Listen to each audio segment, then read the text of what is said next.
राधे राधे सभी को। आज मैं आपको सकट चौथ माता की कहानी सुना रही हूँ, जो कि एक साहूकार और एक साहूकारनी और तिलकुटा की है। एक साहूकार और एक साहूकारनी थे। वह धर्म पुण्य को नहीं मानते थे। इसके कारण उनके घर में कोई बच्चा नहीं था। एक दिन साहूकारनी पड़ोसी के घर गई। उस दिन सकट चौथ थी। वहां पड़ोसन सकट चौथ की पूजा करके कहानी सुना रही थी। तो साहूकारनी ने पड़ोसन से पूछा, तुम क्या कर रही हो? तब पड़ोसन बोली कि आज चौथ का व्रत है, इसलिए कहानी सुना रही हूँ।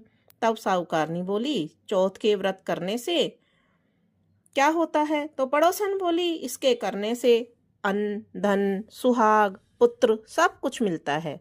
तब साहूकारनी ने कहा, यदि ऐसा है तो मेरे गर्भ रह जाए तो मैं भी सवा सेर का तिलकुटा करूंगी और चौथ का व्रत करूंगी। श्री गणेश जी भगवान की कृपा से साहूकारनी के गर्भ रह गया। तो वह बोली कि मेरे लड़का हो जाए तो मैं 2.5 सेर का तिलकुटा करूंगी। कुछ दिन बाद उसके लड़का हो गया। अब वह बोली कि हे चौथ माता, मेरे बेटे का विवाह हो जाएगा तो 5.25 सेर का तिलकुटा करूंगी। कुछ वर्षों के बाद में उसके बेटे का विवाह तय हो गया और उसका बेटा विवाह करने चला गया। लेकिन उस साहूकारनी ने तिलकुटा नहीं किया और ना ही व्रत किया। इस कारण से चौथ माता क्रोधित हो गई और उन्होंने फेरों से उसके बेटे को उठाकर पीपल के पेड़ पर बिठा दिया। सभी वर को खोजने लगे, पर वह नहीं मिला। हताश होकर सारे लोग अपने अपने घर को चले गए। इधर जिस लड़की से साहूकारनी के लड़के का विवाह होने वाला था, वह अपनी सहेलियों के साथ में गणगौर पूजने के लिए जंगल में दूब लेने गई। तो रास्ते में पीपल के पेड़ से आवाज आई, ओ मेरी अर्धव्याई। यह सुनकर लड़की को अपने आधे विवाह का ध्यान आ गया। अब जब भी वह दूब लेने जाती तो यही आवाज आती और लड़की घर आई। विचार करते करते वह धीरे धीरे सूख करके काटा होने लगी। एक दिन लड़की की माँ ने कहा, मैं तुम्हें अच्छा खिलाती हूँ, अच्छा पहनाती हूँ, फिर भी तू सूखती जा रही है, ऐसा क्यों? तो लड़की ने अपनी माँ से बोली, जब वह दूब लेने जंगल में जाती है तो पीपल के पेड़ से एक आदमी बोलता है कि ओ मेरी अर्धव्याई। उसने मेहंदी लगा रखी है और सेहरा भी बांध रखा है। तब उसकी माँ ने पीपल के पेड़ के पास जाके देखा तो यह तो उसका जवाई है। तब उसकी माँ ने जवाई से कहा, यहाँ क्यों बैठे हो? मेरी बेटी तो अर्धव्याई कर दी, अब और क्या लोगे? साहूकारनी का बेटा बोला, मेरी माँ ने चौथ माता का तिलकुटा बोला था, लेकिन नहीं किया, इसलिए चौथ माता ने नाराज होकर मुझे यहाँ बिठा रखा है। यह सुनकर उस लड़की की माँ साहूकारनी के घर गई। उससे पूछा कि तुमने सकट चौथ का कुछ बोल मत किया था क्या?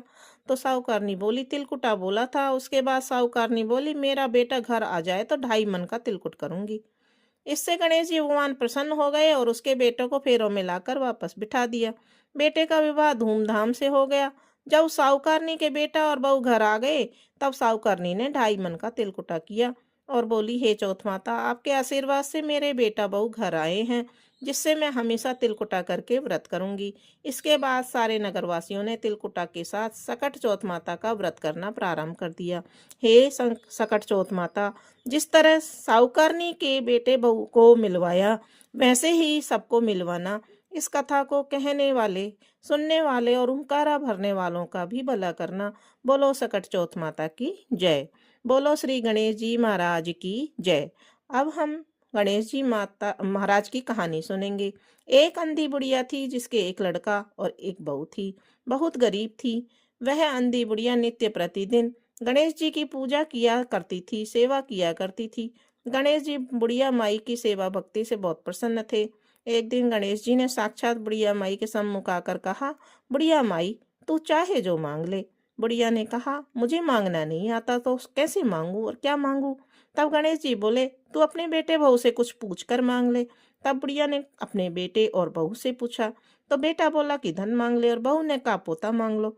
तब बुढ़िया ने सोचा कि बेटा और बहू तो अपने मतलब की बातें कर रहे हैं। अतः उस बुढ़िया ने अपने पड़ोसियों से जाके पूछा तो पड़ोसी ने कहा, बुढ़िया तेरी थोड़ी सी जिंदगी है, क्यों तो धन मांगे और क्यों पोता? तू तो केवल अपने नेत्र मांग ले, जिससे तेरी शेष जिंदगी सुख से व्यतीत हो जाएगी।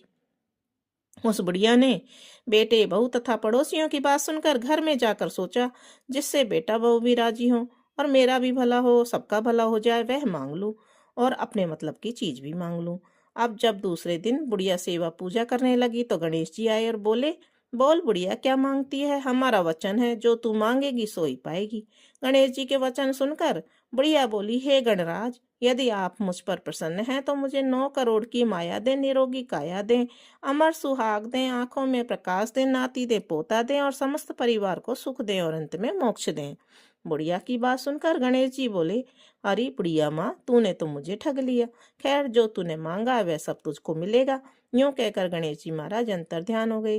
हे गणेश जी, जैसे उस बुढ़िया माँ को मांगे अनुसार आपने सब कुछ दिया, वैसे ही सबको देना और हमको भी देने की कृपा करना। बोलो गणेश जी महाराज की जय।